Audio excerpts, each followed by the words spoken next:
Coming to you from Mendocino, California, Bigfoot has been spotted and photographed by hikers. The legendary cryptid was said to be roaming the dense forest. A ghost haunting here in Hartford, Connecticut has the residents quivering.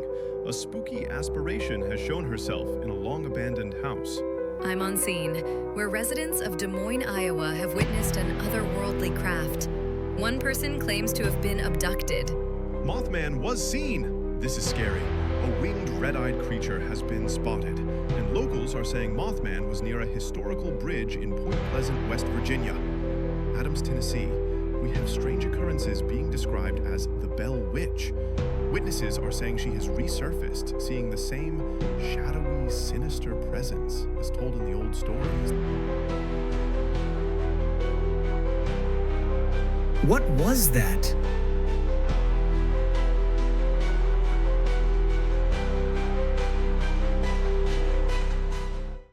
Imagine you're out on a family camping trip and you're walking down a trail. All of a sudden you see a figure. Almost looks like a dog. Just a regular old dog. But it's standing like a person. It's howling like a werewolf. And it's trying to eat you.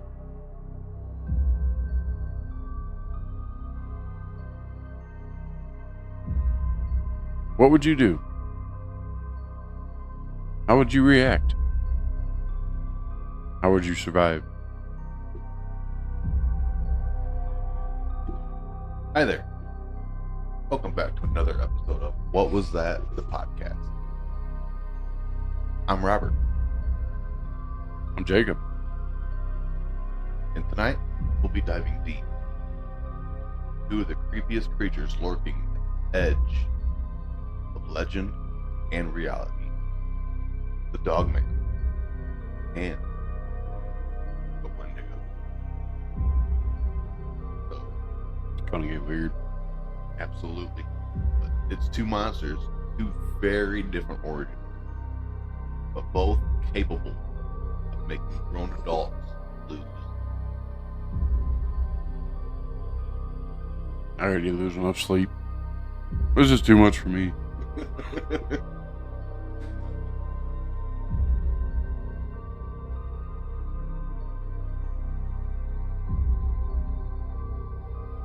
So, let's start at the beginning. The Dogman. One second here.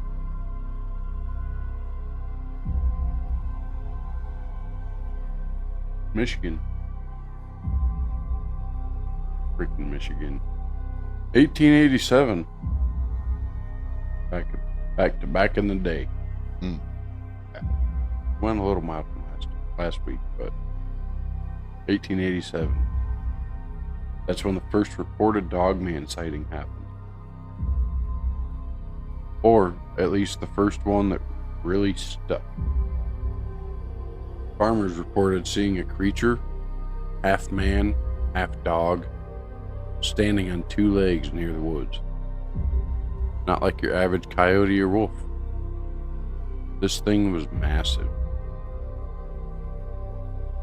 Right, and the legend says it's 7 feet tall, with glowing eyes, massive claws, and a howl that chills you to the bone.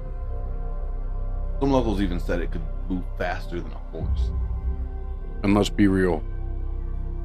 If a 7-foot wolf man is faster than your horse, I'm not sticking around to see if it's friendly. But the Dogman isn't just a Michigan thing. There's been reports across the U.S., Wisconsin, Minnesota, even the Appalachians. The sightings often have the same characteristics: canine face, muscular, humanoid body. Terrifying.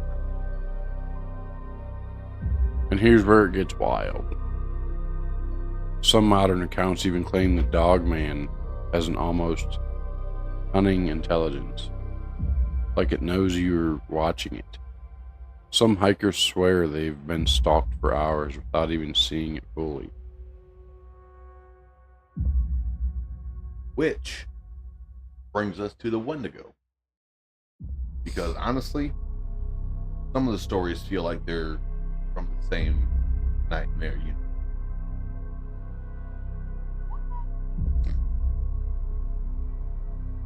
Yeah. The Wendigo, Native American folklore, mostly from the Algonquin, Cree, Ojibwe tribes. But man, the legends have this way of burrowing into your brain. They're not just creatures in the woods. They're spirits of hunger and greed. People transformed by cannibalism, cursed to forever crave human flesh. While the Dogman is more physical, Wendigo is often described as almost supernatural. Sometimes gigantic, emaciated, with glowing eyes, gaunt features, and here's the kicker: its stench is reportedly foul, like rotting corpses. Yeah, screw that. I'll take.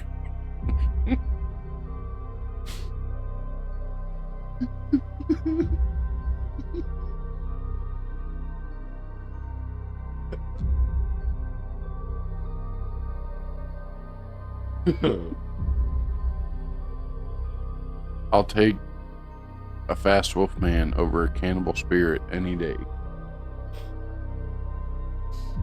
But here's when it gets interesting. Some modern accounts claim sightings of Wendigo-like creatures in northern U.S. and Canada,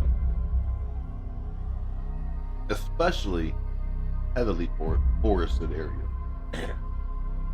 People describe them with a Dogman-like presence, tall, lurking, and almost watching. Which begs the question, is there overlap?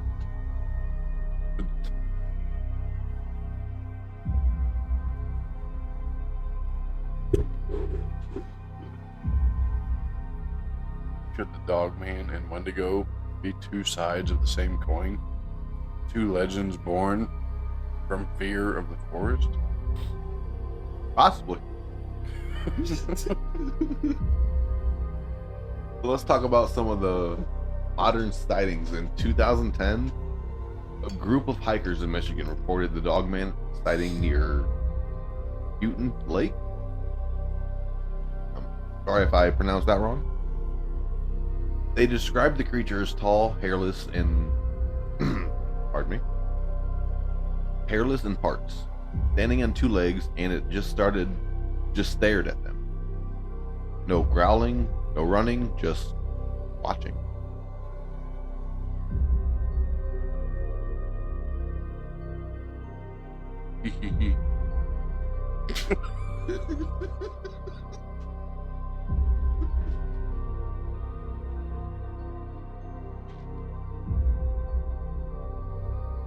Yeah. That's the kind of stare that makes you wet yourself.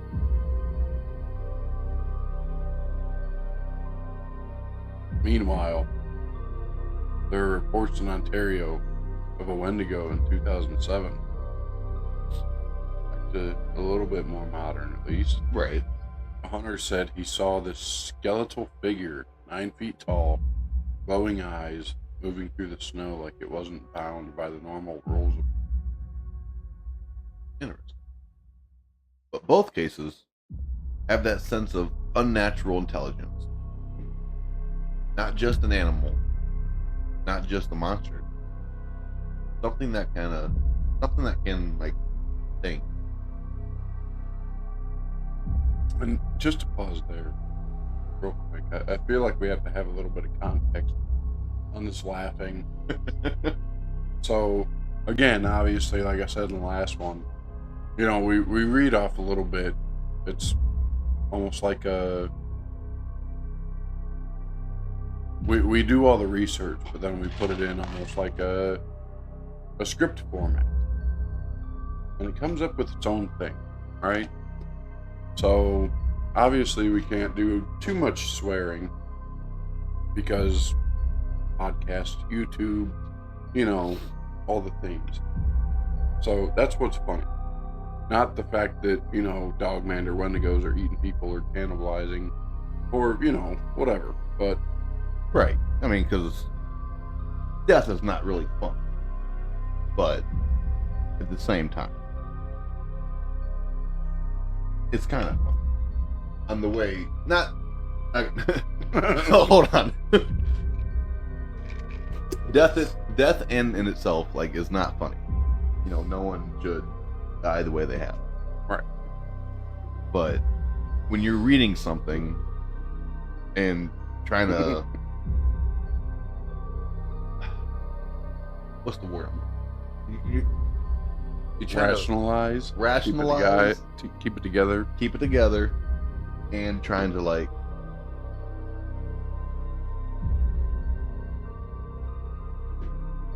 what are those? What's the word I'm thinking of? It's like, it's when the comedians do, like, their own thing, like they kind of wing it. Oh, like improvise. Yeah. So when you're reading something, and like you can't really say something or something like that, you have to improvise. It's pretty funny when you have to improvise on the spot and reading the thing that you can't read at the same time. It's one of those things where it's like, my sense of humor is broken.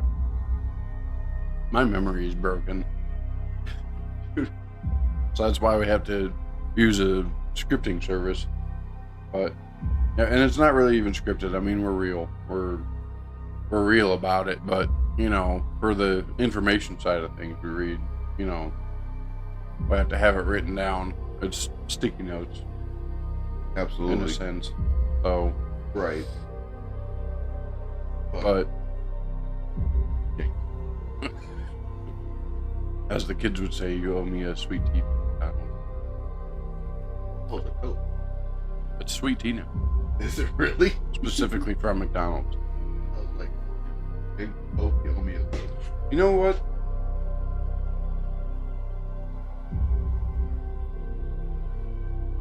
They should make Bigfoot, Dogman, Wendigo, Bell Witch toys for kids. I want paid if you end up making that a thing. That's pretty unsettling. I'm terrified. It is. Stop me terrified. Well, I mean, they make, like cute little action figures and stuff, but. Alright. Anyway. Back to this story. Wendigos, Dogman. Sorry, we got a sidetrack. It's something I do. Kind of a thing. The funny theory side. Or the fun theory side. Not funny, but fun. Like a safe place. Some cryptozoologists think Dogman is a type of unknown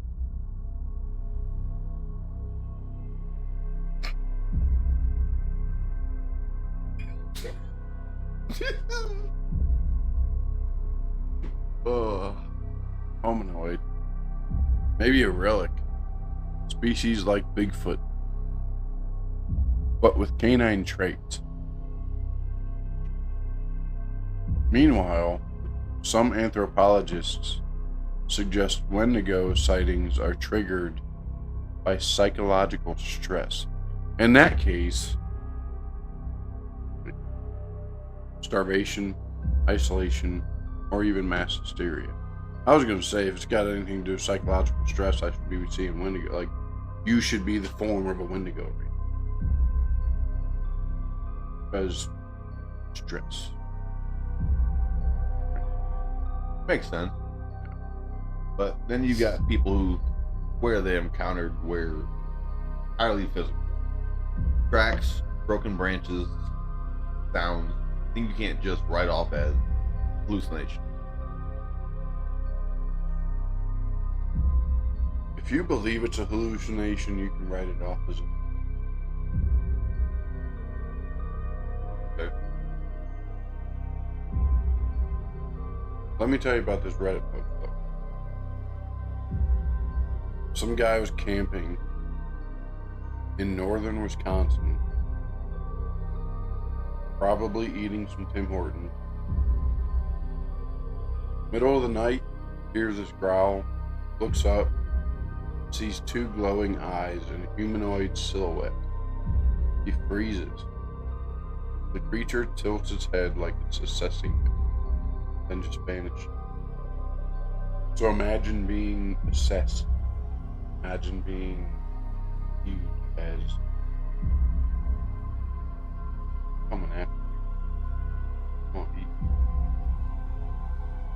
So if you've ever been in the military, no. But that is classic Dogman behavior. But if you switch the setting to deep winter Ontario, you swap out the growl for that bone-chilling, hunger-filled moan, and suddenly it's Wendigo territory. Yeah, either way, I'm sleeping outside. Not doing it. Absolutely not. You got a tent? Not happening. You got a sleeping bag next to a fire? Not gonna work. At the very least, a camper with the armor storm chaser vehicle. Very least. I like it. Cool. But let's get into the folklore roots of... Well, yeah, let's get into the folklore roots. So the Wendigo isn't just a monster. It's a metaphor for human greed. Some stories say that if someone becomes greedy, or worse, resorts to cannibalism, the Wendigo can possess them. It's more a morality tale disguised as horror. Whereas Dogman is more nature striking back. Predator that's been here all along, avoiding humans, then suddenly, bam, eats you. You see it. It's raw survival, no moral lesson, just terror. And it eats you. Absolutely. And both have that element of isolation. Dogman in the remote woods, Wendigo in the frozen north. The forest becomes a character, shaping story.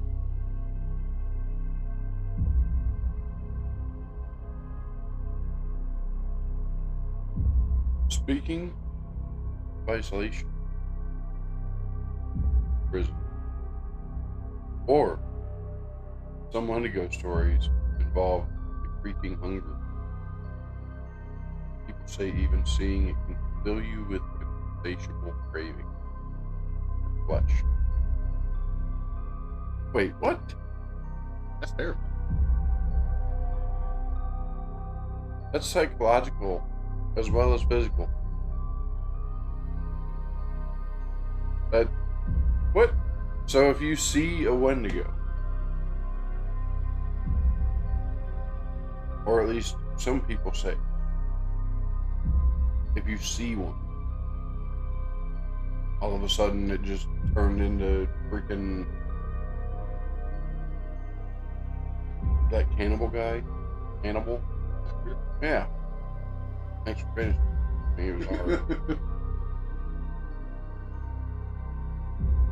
What?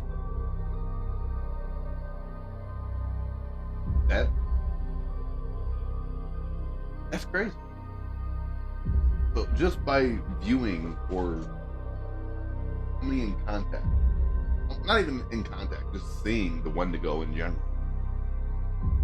it'll make you crave human, or it doesn't specify human, but it makes you crave flesh. Which All I'm craving right now is pizza. now that you mention it. But other than the Wendigo, but it says, whereas the Dogman, it feels on it fears on instinct, fight or flight. You feel hunted.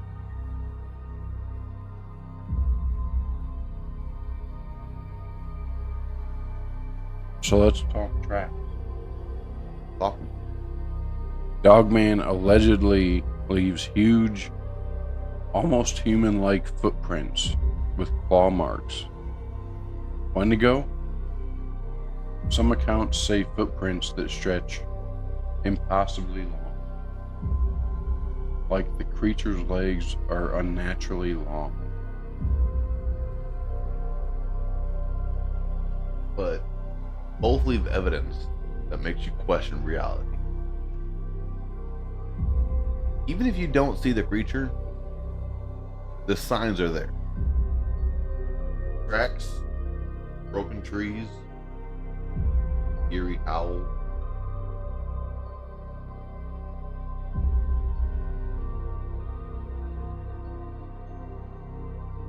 And let's be honest, some people claim they've heard voices, whispers in the wind. Dogman or Wendigo, doesn't matter. They'll imitate human sounds, maybe to lure you closer. And back to our last episode, we talked. It seemed a bit about mimics. And it's seeming like that's a lot of, like, I don't know, for lack of a better word, powers that a lot of these cryptids and weird, whether it be in the Alaskan Triangle, Appalachians, wherever else is, that these things have is the ability to mimic or sound like somebody you know, or sound like something that's even remotely familiar to you. Like, I feel like that's the weirdest, creepiest thing about all of these creatures or legends or whatever, is that it seems like a lot of them have the ability to mimic, to draw you in. So it's almost like, well, yeah, no shit.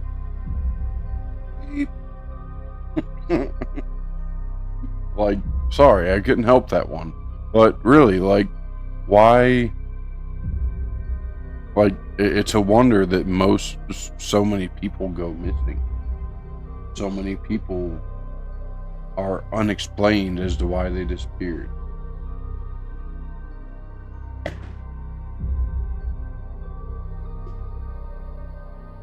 You know what I mean? I do, and that is that is unsettling, especially because, like, most people, they will dismiss it as like imagination or anything of that nature until it's like too late. Yeah. But I don't know. Mimics freak me out. Only because, and I'm going to get off topic a little bit here. But mimics, if they can mimic a loved one, a close relative, or someone that you just generally care about, to lure you away from wherever you're at. And do God knows what. Right. Yeah, and I mean,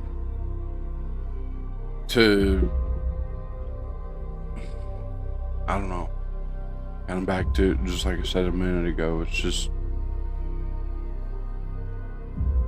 that ability to mimic alone is, I mean, they could sound like anybody.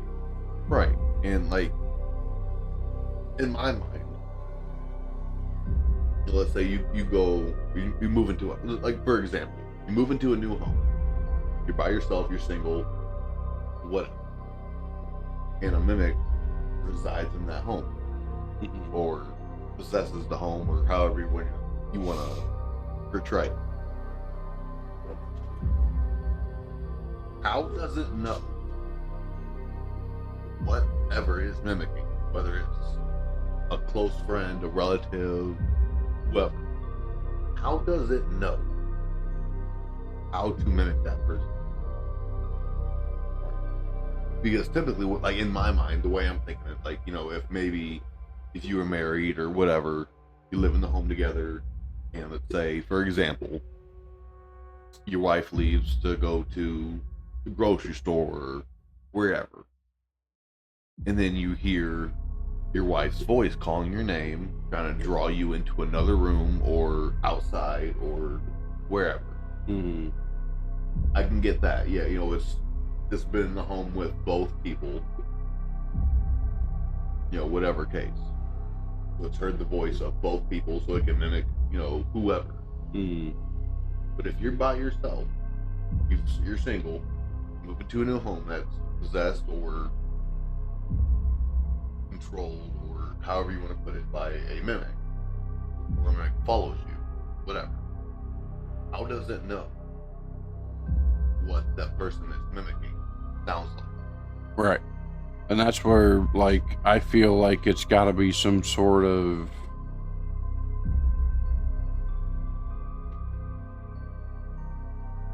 mind reading type thing. Like, that's why I feel like it's so much weirder than most things, just because, like, it's like anything that can do that has the ability to do that,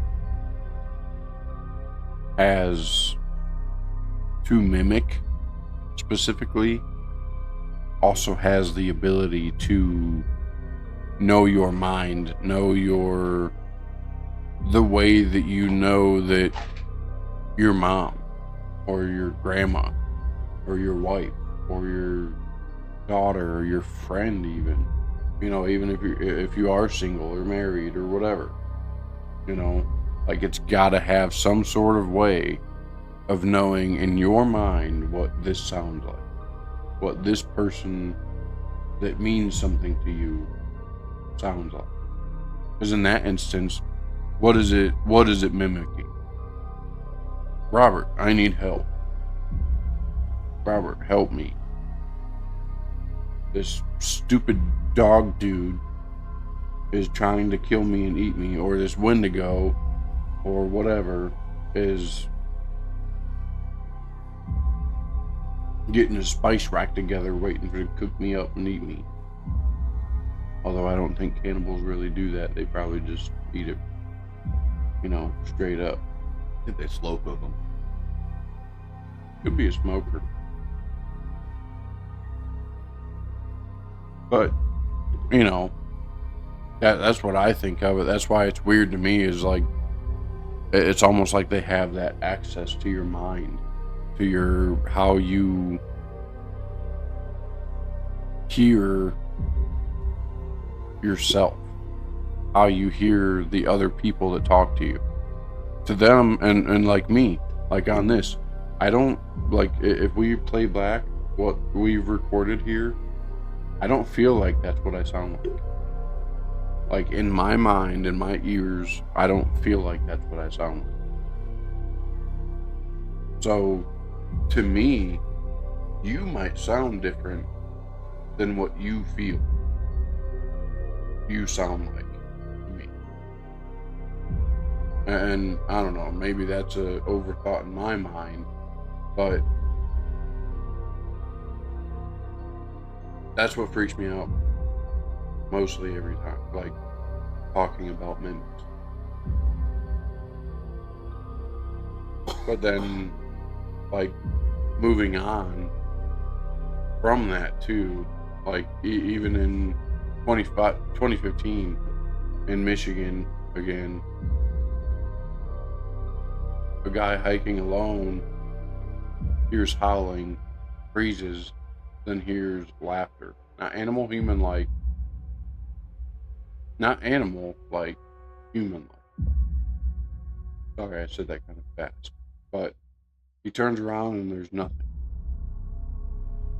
Footprints, huge clod, disappearing near a creek.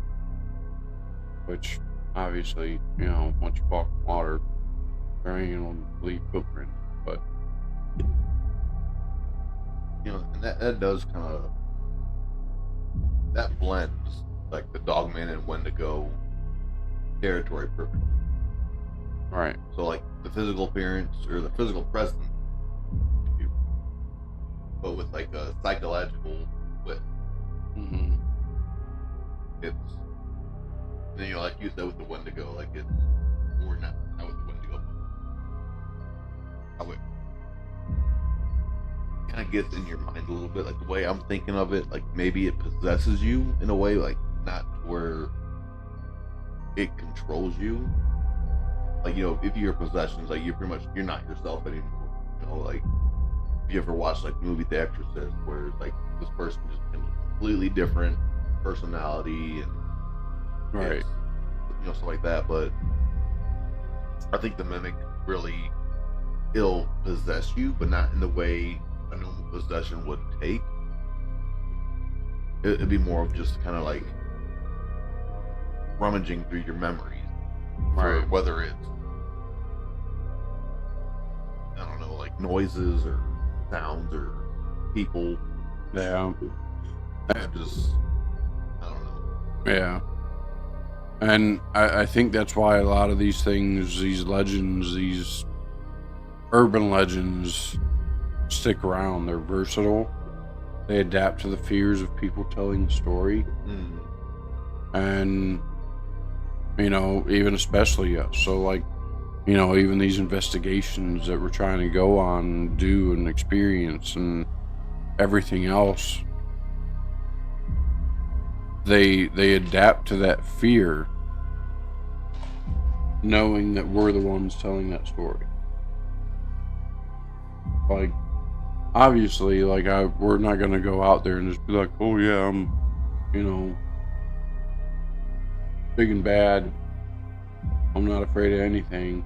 Like, no, I would, again, like in the last episode, I'm not just gonna crawl up that freaking staircase and or whole set of stairs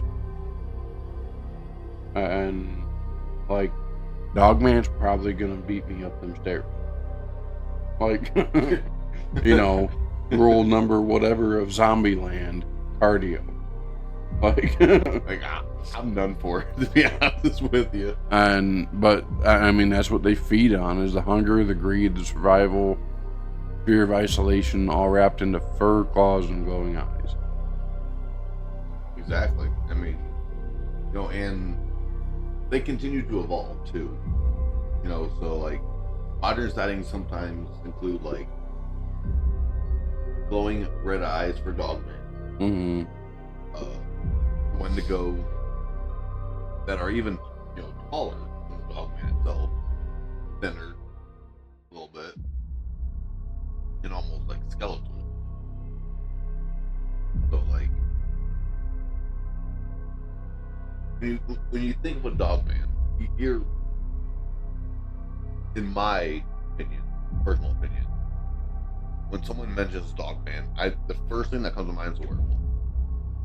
And I know like werewolves are like mythical and stuff like that, but any werewolf movie or show or anything that portrays a werewolf, it may not have like humanoid features, such as like, walking, well, not walking, but walking, standing upright, having some type of humanoid feature. Right. Like the whole body itself is, other than like the way it stands and walks like that, everything else looks like a wolf or some kind of dog. Right. But the way it walks, the way it looks, the way it stands, it does portray some humanoid characteristics. So, I mean, Right. Yeah, and social media doesn't help. You got videos and shaky videos at that, probably fake, but maybe not. I mean, you never know. I mean, we've covered the skepticism on it a few times, and right. But you look at your screen and something in your brain says, yeah, that could be real. I mean, that's probably real.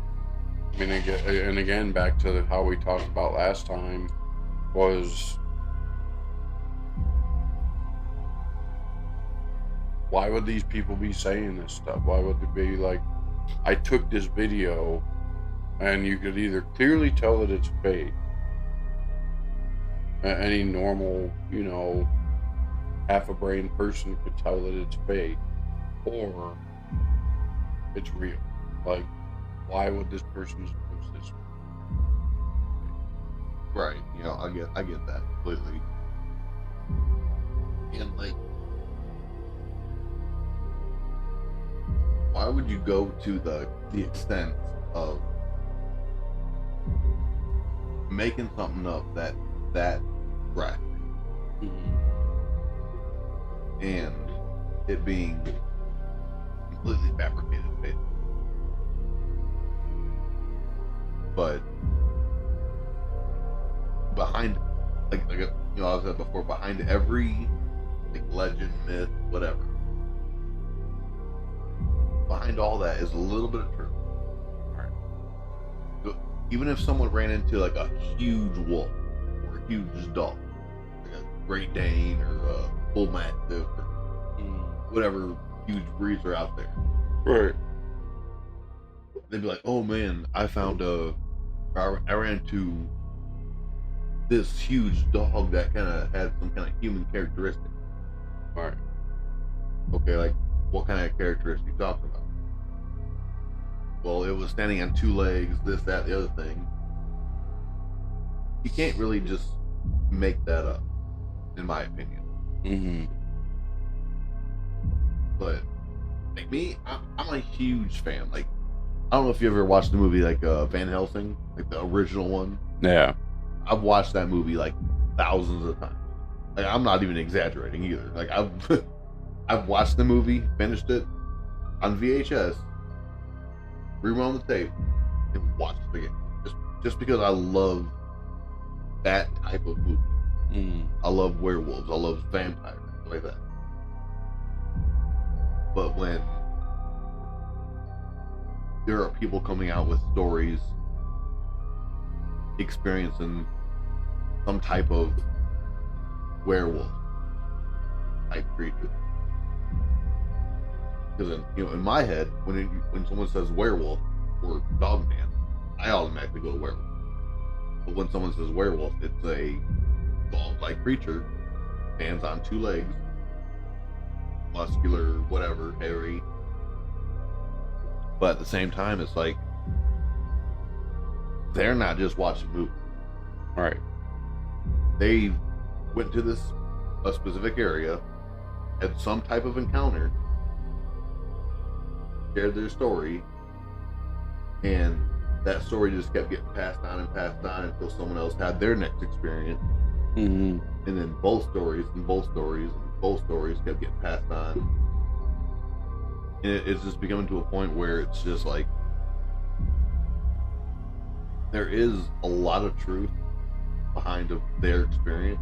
Mm-hmm. But at the same time, it's like it could be their imagination. Like, so, like for example, I know I'm going like a little bit everywhere. I apologize. I've been drinking. But A little bit. let's say someone like myself watched Van Helsing numerous times. Mm-hmm.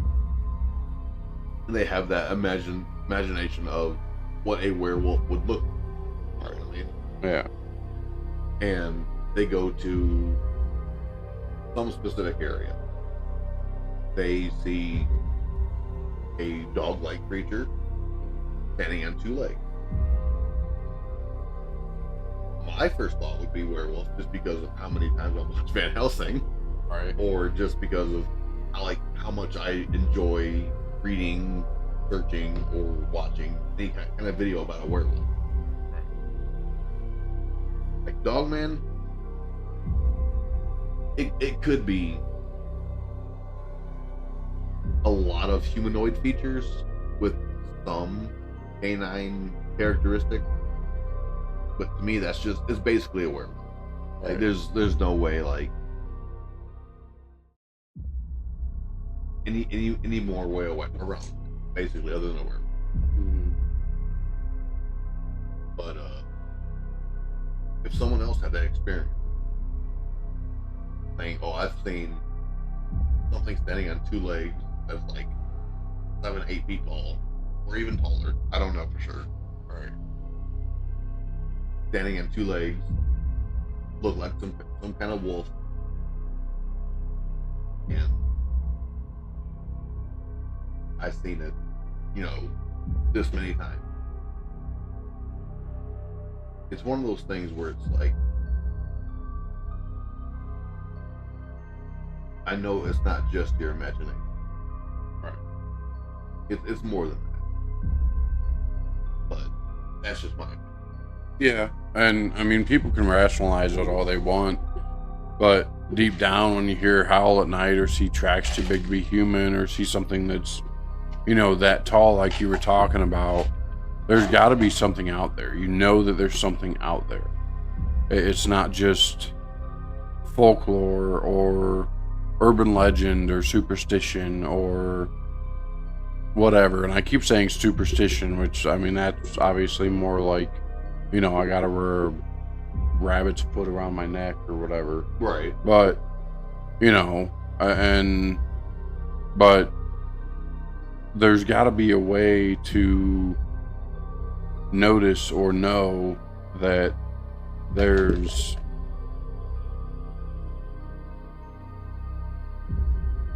not anything left other than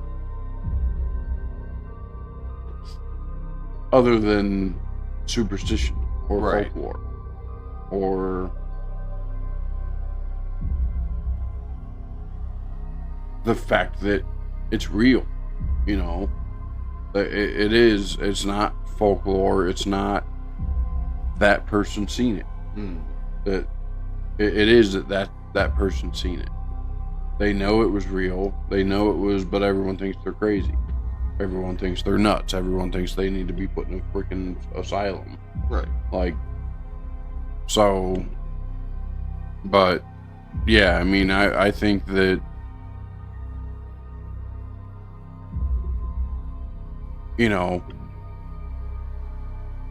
before we wrap, do you have any final thoughts? Well, actually,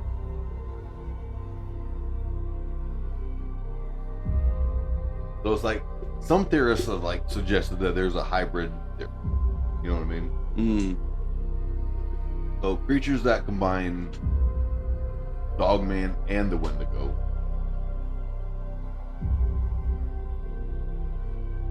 Humans encountering them report all humanoid figures, fur patches, emaciated frame, glowing eyes, unnatural speed, Could folklore be merging as sightings increase? There are similar traits, and there are numerous of sightings. So could people kind of be mixing them up? Right. Well, not so much mixing them up. I mean, it's probably pretty obvious. Like, I don't know too much about the Wendigo, Mm-hmm. as much as I do about the Dogman, Right. but could they be mixing up their characteristics or the sightings or anything of that nature? Right. But Yeah, I mean, I think that no matter how you look at it, there's always going to be the people that don't believe it. There's going to be the people that do. There's going to be the people that, even in this instance, there's a hybrid, there's not a Dogman, there's not a Wendigo. There's the people that believe that there is, there's the people that believe all of it, even from extraterrestrial to ghosts to hauntings to everything. right, And in our instance, obviously, we wouldn't be really doing this if we didn't believe that there was those things out there. And again, to each their own. And so I think for this episode, just for our listeners, next time you're wandering in the forest and hear a snap behind you or a low growl, or you even consider just turning back, just go. right, I mean, yeah, obviously most of those that believe in these types of things, you want that experience, you want to see that, you want to be like, oh, hey, whatever, Tom, on Monday at work, hey, I seen this, and you want them to believe you. right, But at the same time, you got to make it to work Monday. And if you end up coming in contact with Dogman or Wendigo or a hybrid of the two, it's not going to happen. right. So, but I think at this point, I think a viewer submission would be a good way to go. We don't have many facts for the night, Right. as far as, outside of what we've been talking about. But I think this viewer submission that we finally got in, thank you, is worth giving a few minutes before we end the episode. Absolutely.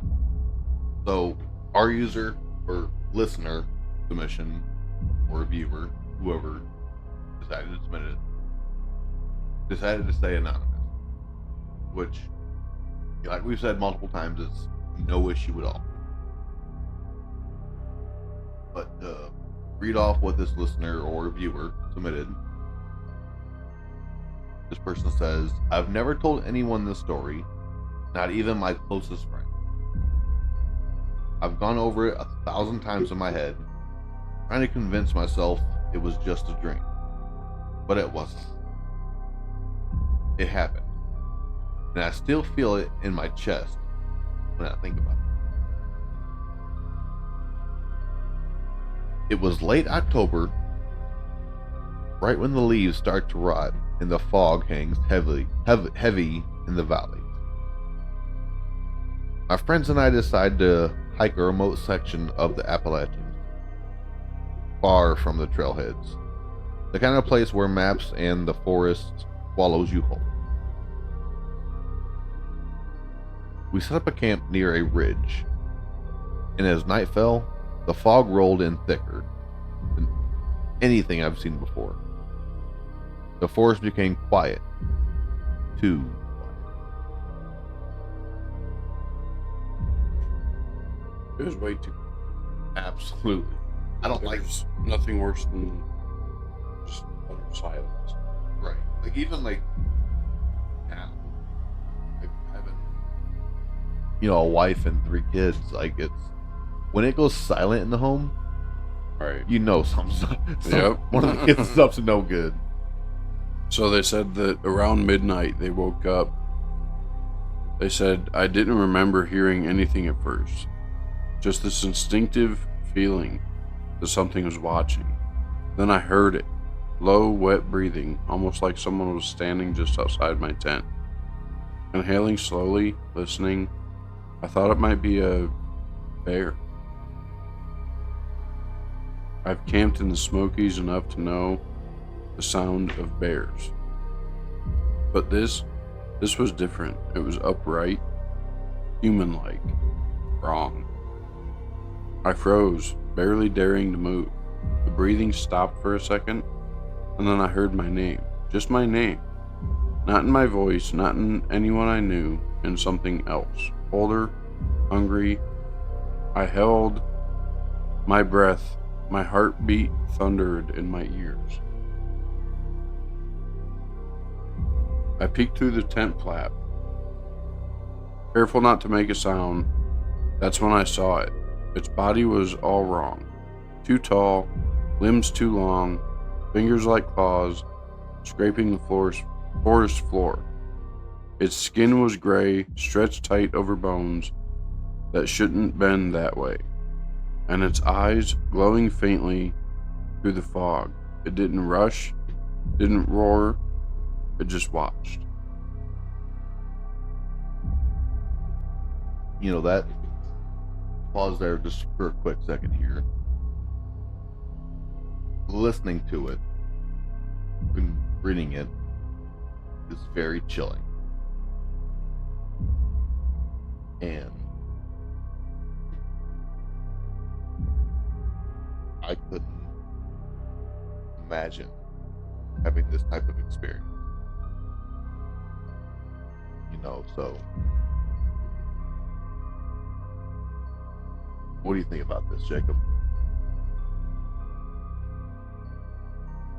Well, personally, I think that it's one of those things again where we're kind of like, in this instance, it's something that's not mimicking. It's something that's not sounding like someone they knew. It's something that's not being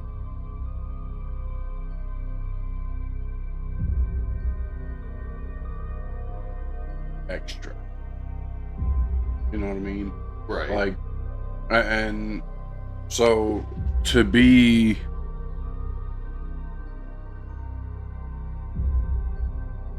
knowing that you're in the woods, knowing what bears sound like if they're, coming up on you, and like in the other story, when something's watching. This was in the last episode. When there's something watching. If you have any instinct or any whatever, really, at all, when there's something watching you. And they knew that. They felt that. They understood that.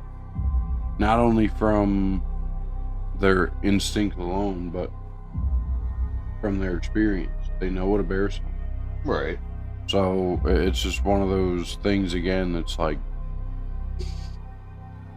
yeah, I'm not going camping alone. Absolutely not. Hell of a lot. I'm not going there for sure. Even if I am with people. Right. Not happening. Not me. Nope. Peace out. See you. But Continuing on. It says, I don't know how long I stayed like that. Seconds, minutes, hours. Time didn't exist. I could feel it moving through the fog, circling the red. Keeping just out of sight, but always there. My friends were asleep. Obvious. Snoring. I wanted to wake them. Wanted to yell. But something stopped me. Why? Mm. Wake them up. Right. Like, screw them. I'm waking you up. Right. That's in the horror movie list of rules. Ridiculous. Says, I wanted to wake them, but wanted to yell, but something stopped me. Something primal. I felt that if it made a sound, it would turn towards me. Yeah. Then it did something worse. It started mimicking noises. What the? What? First, the branch snapping. Normal, you know. Then laughter. But not just any laughter. It was my friends. Then a whisper. My own voice. Calling from deeper within the wood. My chest tightened. My legs felt frozen. I just couldn't move.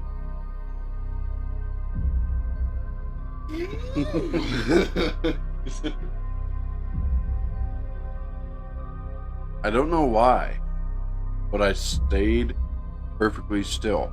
I know why. Because you're the person in the horror movie. No offense, okay? Thank you for the submission. We really, really, really appreciate it. Wake your friends up. Wake up. You're done. I mean, you sent in the submission, so obviously you made it. But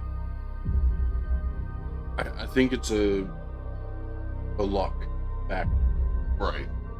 Like, you had to have a patch of 4-leaf clovers planted around you. Like, you just happen to put your tent right in the smack dab middle of them. Or something. Like, wake your friends up. Yeah, screw the friends. They don't need to sleep. Just wake them up. You're hearing your own voice. You're hearing your friends' laughter, and they're laying next to you. The hair on my neck, my back, my arms, everything just grew like 4 inches longer from the goosebumps that I got. Just listening to that. Yeah, I feel Like, it.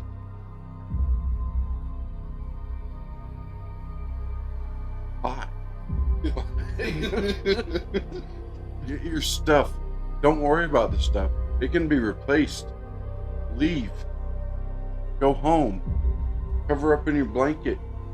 Cuddle up with your spouse or your friend for whatever. Someone. Oh, I completely get it, man. Like, me, I think life in general kind of corrupted my mind. Right. But like, if I was in this person's situation, friends sleeping, then I'm hearing my own voice and my friends who are sleeping, their laughter. I'm gonna tell you right now, my friends are gonna wake up. If they wake up, they're gonna wake up. They're not gonna see me because I'll be gone. Right. I'll be in my car, Yep. driving 120 miles an hour down the road. Yep. And just like, when I get home or wherever I'm going, I'll text my friends. But hey, when you wake up, let me know you woke up. Yeah. I'm gone. Right. I'm not playing any games. And I think to wrap this story up is just like, so they said that hours passed, or maybe it was minutes, they don't really know. But even if you thought it was hours, too long. Bro. Absolutely. Bruh. Minutes is too long. Right. To be honest. Seconds is maybe considerable. But no. So they said basically they packed up at first light, and they made it through the night. They were good. They just, I don't know why, whatever it was, decided not to attack. But like, they decided to pack up at first light. They got out of there. And maybe, I mean, and maybe I'm just judging a little too hard, but okay, maybe a smart idea. It's still dark. Don't, head out into the woods into the dark. Right. You're in your tent or your whatever, at least. So yeah, stay put. Okay, that makes a little bit more sense now that I'm thinking about it a little bit, but that makes sense, Right. First light, they left, they got home, they were safe. Luckily, they weren't that statistic of that thousands of people that, whether it be in the Appalachians, whether it be in the Alaskan Triangle, whether it be anywhere, they're not part of that statistic of they didn't make it. They Right. disappeared without explanation. They were able to make it home. So I'm glad that, you were able to make it home, and you were maybe able to understand that it wasn't necessarily real. Or maybe it was. Or whatever it is that you believe or anyone else wants to believe, but you made it out.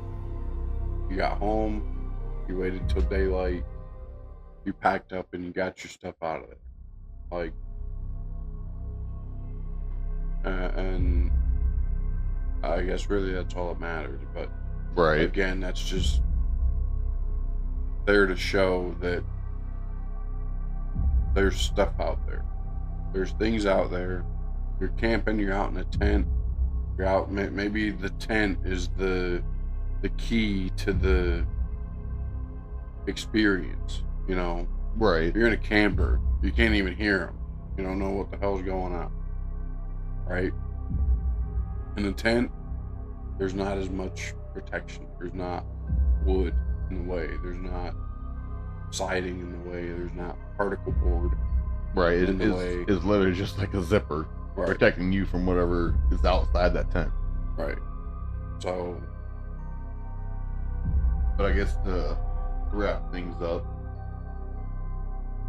we don't have much facts for you tonight. But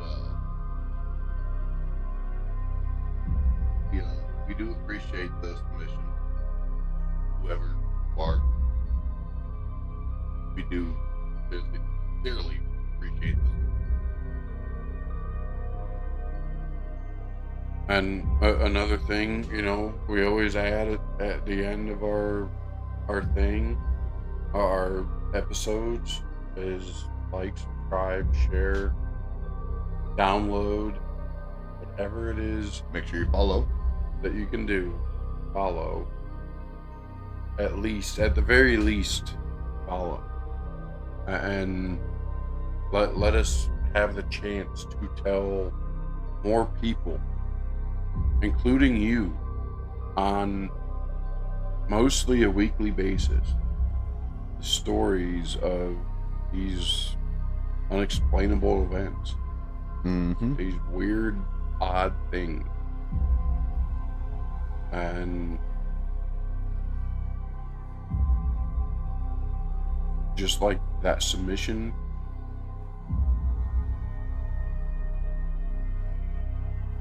don't doubt your instinct. Don't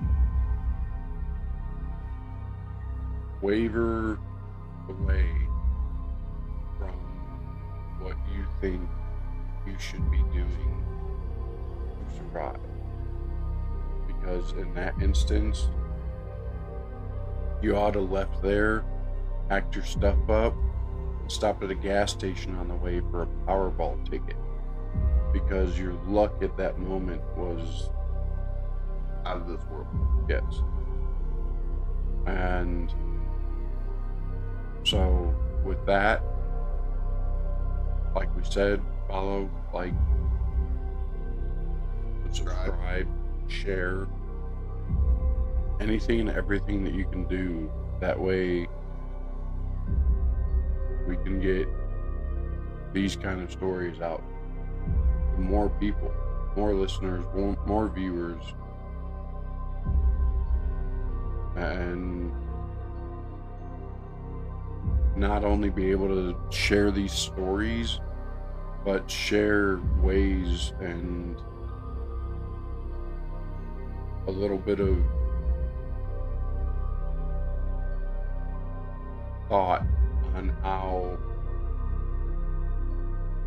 to be a little bit safer next time you go out into the woods. Next time you go into that house that's supposedly haunted. Next time you go into that area, whether it be a triangle or a mountain or just foresty place, Right. and know what instinct to have, know what to have on your mind, rather than just, oh, I'm out here having fun sitting around a fire with my friends. Mm-hmm. Yeah, that's all fine and dandy, but when you start hearing those mimics, those voices that sound like people you know, when they're laying next to you snoring, that's the best time to know what to do, how to react. Absolutely. And I know fear affects people differently, and some people might freeze up.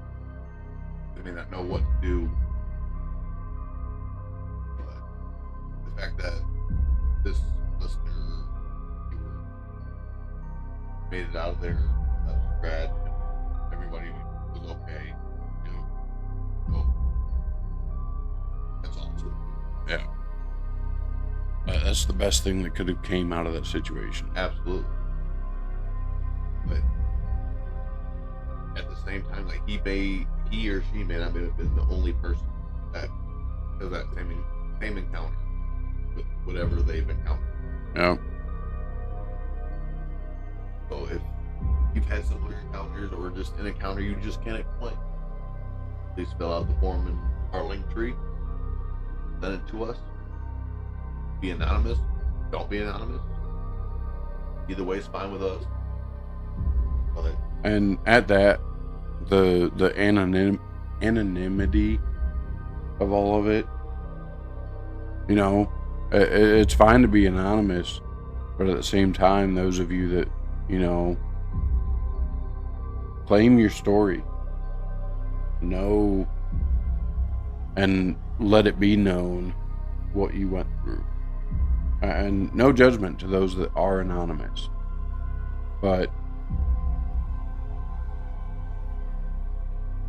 you don't have to be ashamed or embarrassed of that thing that you went through.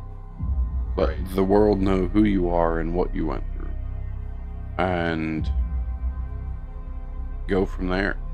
It might even help you get over it a little bit, or not get over it, but accept it and be more willing to share it to the world, to our follower base, to anyone that shares what we do post, and to those that reaches. So with that, I think we'll say see you next time. absolutely. Well, Be safe. Carry bear spray. I don't know if it'll do anything for a Wendigo or a Dogman, but do what you can. absolutely. If you encounter these Dogman or Wendigo or anything of the unnatural. And you live to tell the tale. Live to tell the tale. Tell us. Tell us. Or whoever's listening. Doing our best to spread the word for you. Absolutely. Until the next creepy encounter, we'll see you guys